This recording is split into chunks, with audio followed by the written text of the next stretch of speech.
Pemerintahan Gampung Alu Imirah bersama warga dibantu personel Koramil Indra Makmu dan Polsek Indra Makmu serta pihak kecamatan mulai membersihkan puing-puing rumah rusak akibat tertimpa pohon yang disebabkan hujan deras dan angin kencang yang terjadi sekitar pukul 00.30 waktu Indonesia Barat di Desa Alu Imirah, Kecamatan Indra Makmu, Kabupaten Aceh Timur. Dari keseluruhan yang terdata saat ini, terdapat sebanyak 5 rumah warga yang mengalami rusak. 2 diantaranya mengalami rusak parah, yaitu rumah milik Agus Salim dan Jalimah, warga Dusun Matau. Sementara 3 rumah lainnya mengalami rusak ringan, yaitu milik M. Isa Rahman, mengalami rusak di bagian atap depan kedainya. Serta rumah milik Muklis mengalami rusak di bagian dapur rumah. Sedangkan rumah milik Budi mengalami roboh atap tempat usahanya.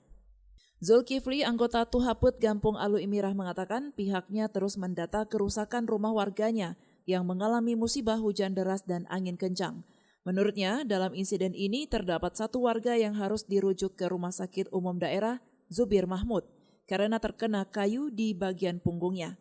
Sementara keluarga lainnya yang mengalami rusak parah rumahnya terpaksa harus mengungsi ke rumah tetangga.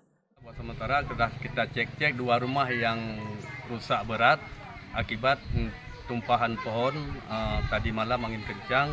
Kami sudah melaksanakan kerja ataupun gotong royong bersama antara Polri dan TNI, kerja bersama di tempat kejadian. Sementara itu, Kapolsek Indra Makmu Ibda Muhammad Al-Fatah menghimbau kepada warga Indra Makmu agar tetap waspada terhadap hujan deras dan angin kencang.